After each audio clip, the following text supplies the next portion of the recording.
நாம் பார்க்க போகிறது 6 புள்ளியில் ஒரு செக்கு கோலம், 6 புள்ளி 6 வரிசை நேர்புள்ளி. இது வச்சதுக்கு அப்புறமும் கடைசி ரோ வருது இல்லையா, அதில் 2வது புள்ளிக்கு மேலே எல்லா பக்கமும் இப்படி ஒரு புள்ளி வச்சுக்கோங்க. இப்போ இதுக்கு மேலே 2வது புள்ளி, இந்த பக்கத்துலேருந்து 2வது புள்ளி, இந்த பக்கத்துலேருந்து 2வது புள்ளி, அதே மாதிரி எல்லா சைடும் டாட்ஸ் வச்சுக்கோங்க, ஒரு டாட். இப்போ என்ன பண்ண போகிறோம், இந்த கார்னர் 3 புள்ளிக்கு கீழே ஸ்ட்ரெயிட்டாக ஒரு லைன், அதுக்கு கீழே இருக்கிற 2 புள்ளிக்கு கீழே ஸ்ட்ரெயிட்டாக ஒரு லைன், இதே மாதிரி எல்லா பக்கமும் போட்டுக்கலாம்.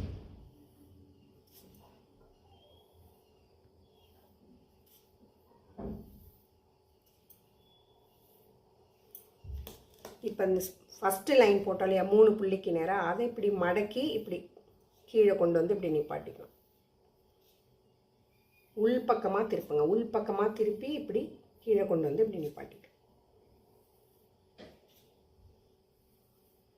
இப்படி நிப்பாட்டும் போது கீழே இருக்கிற லைனை இப்படி கிராஸ் பண்ண மாதிரியே போட்டுக்கோங்க, வெளில வரணும்.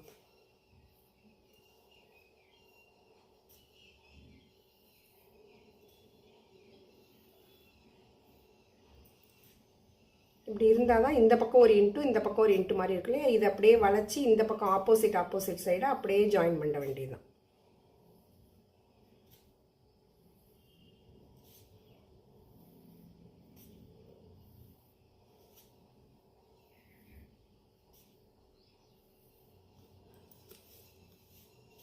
இப்போ ஜாயின் பண்ணதுக்கப்புறம் இந்த சென்டரில் புள்ளி இருக்கும் இல்லையா, இதில் இப்படி ஸ்ட்ரெயிட்டாக ஒரு கோடு போட்டு மேலே இப்படி வளைச்சிக்கலாம்.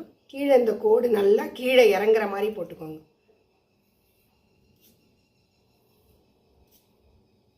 மேல் பக்கம் இப்படி வளைச்சி விட்டுக்க.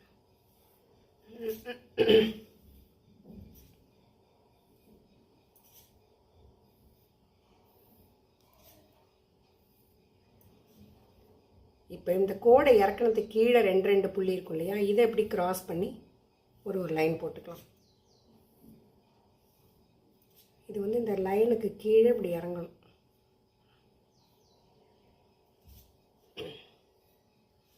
இப்போ இதையும் இங்கே ஒரு வி ஷேப் இருக்கு இல்லையா, இதை அப்படியே கிராஸ் பண்ணி இப்படி ஜாயின் பண்ண வேண்டியதுதான்.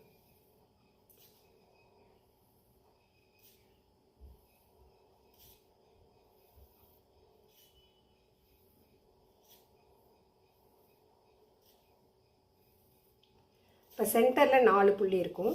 இதை நம்ம 2 புள்ளி சிக்கு கோலம் போடுவோம் இல்லையா, இப்படி அதே மாதிரி இப்படி போட்டு எல்லாத்தையும் வளைச்சி விட்டுற வேண்டியது. இது இன்னும் கொஞ்சம் அழகாக்கணும்னா இப்படி சும்மா அங்கங்கே இப்படி ஒரு கலர் கொடுத்துட்டோம்னு வச்சுக்கோங்களேன், பார்க்குறதுக்கு அழகாக இருக்கும்.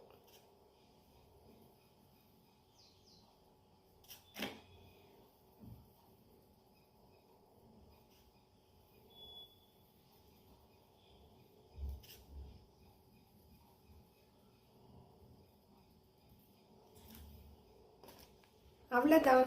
சூப்பர்.